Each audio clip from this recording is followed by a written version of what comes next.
দুনিয়াতে সৃষ্টির আগেই আগুন, পানি, লৌহ, কলম, আরশ, কুরসি, ফেরেশতা, চন্দ্র, সূর্য যা কিছু আছে সব নবী, সব পয়গম্বর, সব রাসূল, সব মানুষ সৃষ্টি হওয়ার আগেই নবী হিসেবে ছিল।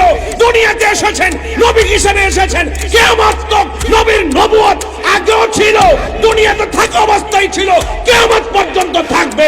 তা অস্বীকারী বেঈমান, বেঈমান, বেঈমান।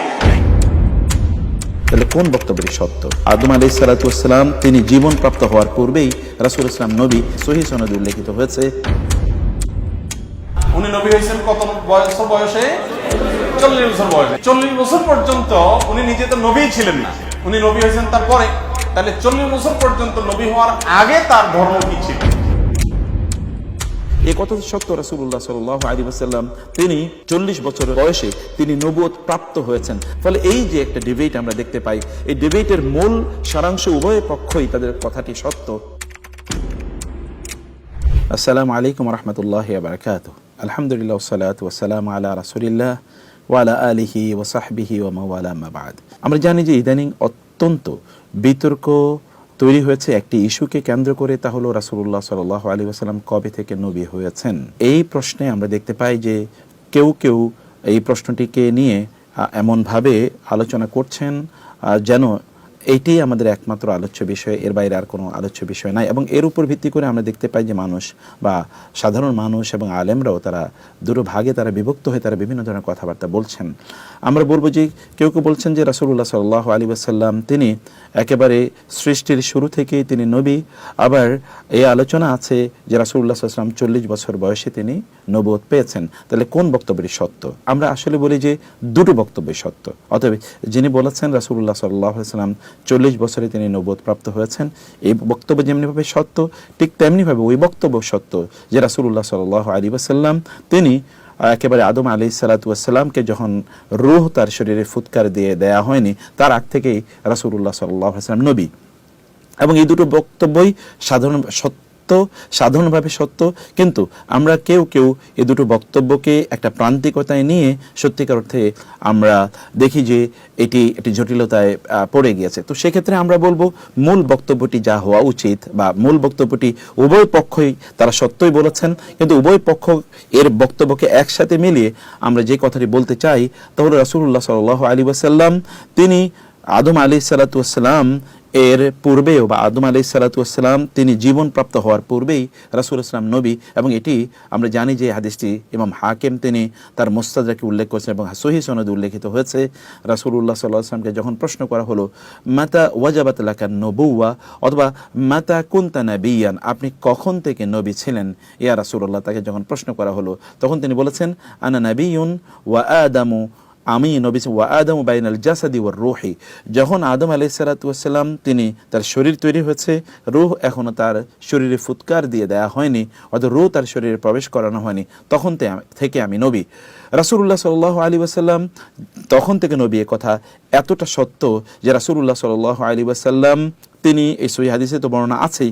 এছাড়াও তো আমরা জানি আল্লাহ সুবহানাহু ওয়া তাআলা তিনি সবকিছু আদমকে সৃষ্টি করার পূর্বেই আল্লাহ সুবহানাহু ওয়া তাআলা সিদ্ধান্ত নিয়েছেন তিনি আদমকে সৃষ্টি করবেন, এবং তিনি ফেরেশতাদেরকে লক্ষ্য করে বললেন ইন্নী জাইলুন ফিল আরদি খলিফা, আমি জমিনে প্রতিনিধি বানাতে যাচ্ছি, আল্লাহ সুবহানাহু ওয়া তাআলা বলেছেন। অতএব এটি আল্লাহ সুবহানাহু ওয়া তাআলার সিদ্ধান্ত আগেই। এবং কোরআনের দিকে যদি আমরা তাকাই, সূরাতুল হাদীদে আল্লাহ সুবহানাহু ওয়া তাআলা বলেছেন ওয়ামা আসাবা মিন মুসিবাতিন ফিল আরদি ওয়ালা ফি আনফুসিকুম ইল্লা ফি কিতাবিন মিন ক্বাবলি আন নাবরাহা ইন্না যালিকা আলাল্লাহি ইয়াসির। আল্লাহ সুবহানাহু ওয়া তাআলা বলেছেন এই পৃথিবীতে এমনকি তোমাদের জীবনে যত ঘটনা বা দুর্ঘটনা ঘটুক না কেন, এগুলো তোমাদের সৃষ্টির পূর্বেই, এই আসমান এবং জমিন সৃষ্টির পূর্বে, তোমাদের সৃষ্টির পূর্বেই এগুলো এবং এগুলো ঘটার পূর্বেই আল্লাহ সুবহানাহু ওয়া তাআলা বলছেন যে এগুলো আমি কিতাবের মধ্যে, মানে লাওহে মাহফুজে মূল যে কিতাব, সেই কিতাবের মধ্যে এগুলো আমি লিপিবদ্ধ করে রেখেছি। এবং এটি আল্লাহ সুবহানাহু ওয়া তাআলার জন্য খুবই সহজ। তার মানে আমাদের জীবনে যা কিছু ঘটছে না কি, এগুলো সবই আল্লাহ সুবহানাহু ওয়া তাআলা আমাদের সৃষ্টির পূর্বে সব লিখে রেখেছেন। এমনকি আদম আলাইহিস সালাতু ওয়াস সালামের সৃষ্টির পূর্বেও আল্লাহ সুবহানাহু ওয়া তাআলা এগুলো সব কিছু জানতেন। ঠিক আদম আলাইহিস সালাতু ওয়াস সালামের সৃষ্টির পূর্বে যেমনিভাবে রাসূলুল্লাহ সাল্লাল্লাহু আলাইহি ওয়াসাল্লাম এর নবুয়ত নির্ধারিত হয়ে গিয়েছিল, ঠিক তেমনি তেমনিভাবে অন্য সকল নবীদেরও ইব্রাহিম আলাইহিস সালামের যে নবী হবেন এবং আদম আলাইহিস সালাতু ওয়াস সালাম তিনি যে জান্নাতে তাকে তৈরি করা হওয়ার পর জান্নাতে রাখার পর তিনি সেই যে নিষিদ্ধ গাছ থেকে তিনি ফল খাবেন, তিনি পৃথিবীতে আসবেন এবং এই যে মানব প্রজন্ম তৈরি হবে, কি হবে না হবে, everything was written down by আল্লাহ সুবহানাহু ওয়া তাআলা। সবকিছু আল্লাহ সুবহানাহু ওয়া তাআলা কর্তৃক আগ থেকে আল্লাহ সুবহানাহু ওয়া তাআলা এগুলো জানেন, এগুলো সবকিছু আল্লাহ সুবহানাহু ওয়া তাআলার নলেজে আছে এবং আল্লাহ সুবহানাহু ওয়া তাআলা তার লৌহে মাহফুজে এগুলোকে আল্লাহ সুবহানাহু ওয়া তাআলা বা মূল কিতাবে আল্লাহ সুবহানাহু ওয়া তাআলা এগুলোকে লিপিবদ্ধ করে রেখেছেন। এবং আমরা জানি সেই হাদিসটি বিখ্যাত, সেই হাদিসটি আল্লাহ তাআলা প্রথম কলম সৃষ্টি করলেন এবং কলমকে বললেন লেখো। কলম তখন বলবেন কি লিখবো, তখন আল্লাহ সুবহানাহু তাকে নির্দেশনা প্রদান করলেন, কলম লিখলো এবং রাসূলুল্লাহ সাল্লাল্লাহু আলাইহি ওয়াসাল্লাম বললেন জাফফাল কালামু, অর্থাৎ কলম সব লেখা যখন লেখা শেষ করলো তখন কলম শুকিয়ে গেল। এই কালি যে কালি দিয়ে লেখা হয়েছে এগুলো শুকিয়ে গেছে, আর কোন অবস্থায় এগুলো মানে এগুলোকে উল্টিয়ে ফেলা বা এর বিপরীত কোনো কিছু ঘটা সম্ভব নয়। এটাকে অনেপনীয় কালি, অর্থাৎ এটাকে আপনি মানে পরিবর্তন করতে পারবেন না, যেটি আল্লাহ সুবহানাহু ওয়া তাআলা লিপিবদ্ধ করে রেখেছেন। রাসূলুল্লাহ সাল্লাল্লাহু আলাইহি ওয়াসাল্লাম ঠিক সহিহুল বুখারীতে এরকম একটি বক্তব্য এসে রাসূল সাল্লাল্লাহু আলাইহি ওয়াসাল্লাম বলেছেন, ইমরান ইবনে হুসাইন রাদিয়াল্লাহু তাআলা আনহু রাসূলুল্লাহ সাল্লাল্লাহু আলাইহি ওয়াসাল্লামকে জিজ্ঞেস করলে রাসূলুল্লাহ সাল্লাল্লাহু আলাইহি ওয়াসাল্লাম বললেন কানাল্লাহু ওয়ালা শাইআ ক্বাবলাহু, আল্লাহ সুবহানাহু ওয়া তাআলা ছিলেন এবং আল্লাহ সুবহানাহু ওয়া তাআলা এর পূর্বে কোনো কিছুই ছিল না। এবং ওয়াকানা আরশু আলাল মাই, আল্লাহ সুবহানাহু ওয়া তাআলা এর আরশটি পানির উপরে ছিল। অতঃপর ওয়াকাতাবা কুল্লা শাইইন ফি কিতাবিন, আল্লাহ সুবহানাহু ওয়া তাআলা তিনি কিতাবের মধ্যে সবকিছু তিনি নির্ধারিত করে দিয়েছেন, লিপিবদ্ধ করে দিয়েছেন আল্লাহ সুবহানাহু ওয়া তাআলা। অতঃপর সুম্মা খালাকাল সামাওয়াতি ওয়াল আরদা, অতঃপর আল্লাহ সুবহানাহু ওয়া তাআলা আসমান এবং জমিনকে সৃষ্টি করেছেন। তার মানে আসমান এবং জমিনকে সৃষ্টির পূর্বেই আল্লাহ সুবহানাহু ওয়া তাআলা এগুলো সবকিছু নির্ধারণ করে রেখেছেন। এই অর্থে তো রাসূলুল্লাহ সাল্লাল্লাহু আলাইহি ওয়াসাল্লাম তিনি সেই শুরু থেকে তিনি নবী, একথা সত্য।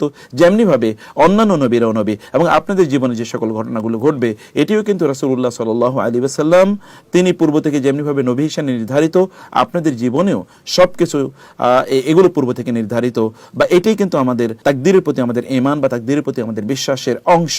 আর দ্বিতীয়ত হচ্ছে এই কথা সত্য, রাসূলুল্লাহ সাল্লাল্লাহু আলাইহি ওয়াসাল্লাম তিনি 40 বছর বয়সে তিনি নবুয়ত প্রাপ্ত হয়েছেন। আমরা তো জানি রাসূলুল্লাহ সাল্লাল্লাহু আলাইহি ওয়াসাল্লাম হেরা গুহাতে তিনি যখন গিয়ে তিনি ইয়াতাহান্নাসু ওয়া ইয়াতাআব্বাদু, অর্থাৎ সেখানে তিনি ইবাদতরত থাকতেন, তিনি সেই হেরা গুহাতে সেখানে তিনি করতেন কি আসলে রাসূলুল্লাহ সাল্লাল্লাহু আলাইহি ওয়াসাল্লাম সমাজে যে অসঙ্গতি ছিল এই অসঙ্গতিগুলো নিয়ে তিনি ভাবতেন। যেমনিভাবে ইব্রাহিম আলাইহিস সালাতু ওয়াস সালাম আসমানের দিকে তাকিয়ে তারকা অথবা যদি সূর্য অথবা চাঁদের দিকে তাকিয়ে তিনি বলেছেন হাদা রব্বি হাদা রব্বি হাদা রব্বি হাদা আকবার, এরকম তিনি বলেছেন। অতঃপর তিনি বলেছেন ইয়া কওমি ইন্নী বারিউম মিম্মা তুশরিকুন ইন্নী ওয়াজ্জাহতু ওয়াজহিয়া লিল্লাযী ফাতারাস সামাওয়াতি ওয়াল আরদা হানিফা ওয়া মা আনা মিনাল মুশরিকিন। ইব্রাহিম আলাইহিস সালাতু ওয়াস সালাম আসমানের দিকে তাকিয়ে তিনি তার রবকে খুঁজেছেন, সত্যিকার রবকে এটা তিনি বোঝার চেষ্টা করেছেন। রাসূলুল্লাহ সাল্লাল্লাহু আলাইহি ওয়াসাল্লামও আরবের সমাজে যে অসঙ্গতি ছিল এগুলো তিনি ভেবেছেন এবং তিনি আলটিমেটলি সেখানে তিনি নবুয়ত প্রাপ্ত হয়েছেন। একথা সবাই জানে, এটা কে অস্বীকার করবে? পৃথিবীতে এমন কেউ আছে যে সে অস্বীকার করবে? আল্লাহ সুবহানাহু ওয়া তাআলার পক্ষ থেকে কোরআন আয়াত নাজিল হলো ইকরা বিসমি রাব্বিকাল্লাযী খালাক। রাসূল দৌড়ে গেলেন খাদিজার কাছে এবং বললেন আমি কি পাগল হয়ে গেলাম বা আমাকে কি অন্য কোনো কিছু আমাকে আসর করলো কিনা, রাসূল সাল্লাল্লাহু আলাইহি ওয়াসাল্লাম ভয় পেয়ে গেলেন এবং তিনি তার স্ত্রীকে বললেন জাম্মিলুনি, এবং আল্লাহ তাআলা কোরআনের আয়াত নাজিল করলেন, সূরা নাজিল করলেন ইয়া আইয়ুহাল মুযাম্মিলু ইয়া আইয়ুহাল মুদ্দাসসিরু। খাদিজাতুল কুবরা তাকে নিয়ে গেলেন ওয়ারাকা বিন নওফলের কাছে। ওয়ারাকা বিন নওফল বললেন আপনার কাছে যিনি এসেছেন তিনি হচ্ছেন নামুস এবং তিনি মুসা আলাইহিস সালাতু ওয়াসালামের কাছে এসেছিলেন। তিনি আপনি যা বলেছেন তাই যে সত্য এবং আমি বিশ্বাস করি তাই সত্য, আমি জানি তাই সত্য, তাহলে আপনি এই উম্মার নবী হবেন এবং সর্বশেষ নবী হবেন। আপনাকে আপনার জাতি দেশ থেকে বের করে দেবে। আমি যদি তখন থাকতাম তাহলে আনসুরান্নাকা নাসরাম মুআজ্জারা, সহিহুল বুখারী সে বিখ্যাত হাদিসটি, আমি আপনাকে খুবই শক্তভাবে আমি আপনাকে সাহায্য সহযোগিতা করতাম। তিনি তো এই নবুয়ত প্রাপ্ত হওয়ার পরে তিনি সাফা পাহাড়ের পাদদেশে গিয়ে তিনি সকলে ডাকলেন, তিনি কুরাইশ কমিউনিটিকে ডাকলেন ইয়া মাশারা কুরাইশ, এবং তাদেরকে বললেন আমি যদি তোমাদেরকে বলি এই সাফা পাহাড়ের অপর প্রান্তে বা বিপরীত পাশে একদল লোক ওত পেতে আছে তোমাদেরকে আক্রমণ করার জন্য, তোমরা কি বিশ্বাস করবে? তারা বললেন হ্যাঁ বিশ্বাস করবো। মা জারবানা আলাইকা মিন কাযিবিন, আমরা কখনো আপনাকে মিথ্যা বলতে শুনিনি, অতএব আপনি বললে আমরা এটা বিশ্বাস করব। এই ঘটনাগুলি কি সত্য নয়? এবং কি তিনি 40 বছরের আগে কাউকে তিনি কোনোদিন দাওয়াত দিয়েছেন? তিনি কি মূর্তি পূজার বিরুদ্ধে তিনি কথা বলেছেন? তিনি কি সলাতের এখন যে সিস্টেম আমরা সলাত আদায় করছি এটা কি তিনি করেছেন? অথবা তার উপর কি সলাত ফরজ হয়েছে তখন? অথবা তিনি কি কোথাও গিয়ে বলেছেন আমি আল্লাহর নবী? তিনি এগুলো কোনোটাই তো তিনি করেন নাই, বরং তিনি এর আগে স্বাভাবিক জীবনযাপন করেছেন, সমাজের উন্নয়ন উন্নয়ন, কল্যাণ ইত্যাদির, হেলফুল ফুজুল ইত্যাদির মাধ্যমে কাজ করেছেন। খাদিজা রাদিয়াল্লাহু আনহা বিয়ে করার পর তারপরে তিনি তার সম্পদ দিয়ে মানুষের জন্য উপকারের কাজ করেছেন, জনকল্যাণমূলক কাজ করেছেন, যেগুলো সহিহুল বুখারী হাদিসে এসেছে। তাইলে বোঝা যাচ্ছে যে 40 বছর বয়সে তিনি ফরমালি যে নবুয়তের যেই কাজ, অর্থাৎ নবুয়তের দায়িত্ব তিনি প্রাপ্ত হয়েছেন, নবুয়তের কথা মানুষকে প্রচার করা, রেসালাতের দায়িত্ব তিনি প্রাপ্ত হয়েছেন, রেসালাতের কথাগুলো মানুষকে প্রচার করার জন্য, নবুয়তের দিকে, রেসালাতের দিকে অথবা ইসলামের দিকে মানুষকে আহ্বান করার জন্য তাকে ফরমালি দায়িত্ব প্রদান করা হয়েছে যে তিনি এখান থেকে তিনি দায়িত্ব পালন করবেন। এর আগে তিনি দায়িত্ব পালন করেননি, কারণ সেই দায়িত্ব তাকে প্রদান করা হয়নি। এমনকি তিনি নিজেও তো জানতেন না যে তিনি নবী হবেন।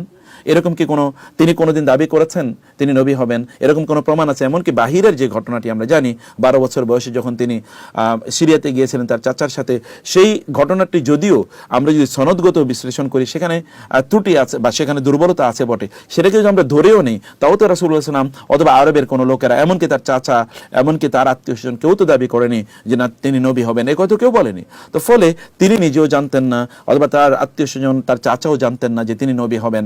যতটুকু বলেছে ততটুকুর উপর ভিত্তি করে তার চাচাও কোনোদিন দাবিও করেননি, অথবা এটা প্রচারও করেননি, বলেনও নি, তিনি নিজেও বলেননি যে তিনি নবী হবেন, কারণ ওই যে বাহিরা বা বুহায়রা পাদ্রী তাকে কথা বলেছে। ডিবেটের মূল সারাংশ উভয় পক্ষই তাদের কথাটি সত্য, কিন্তু আমরা এটাকে নিয়ে আসলেই টানাটানি করছি। এই টানাটানি করা এবং একজনের চরিত্র হনন করা, অন্যের বিরুদ্ধে কথাবার্তা বলা, এই যে আমরা কাজগুলো করছি, এগুলো কোনো অবস্থায় কাজগুলো ঠিক নয়। বরং আমার মনে হয় যে এই বিষয়ে আমরা প্রত্যেকের প্রতি সম্মান প্রদর্শন করে আমরা বাস্তবতা যেটা বা সত্য যেটি, সেই বিষয়টাকে আমরা গ্রহণ করি। আল্লাহ সুবহানাহু ওয়া তাআলা আমাদেরকে বোঝার তৌফিক দান করুন। আল্লাহুম্মা আমিন।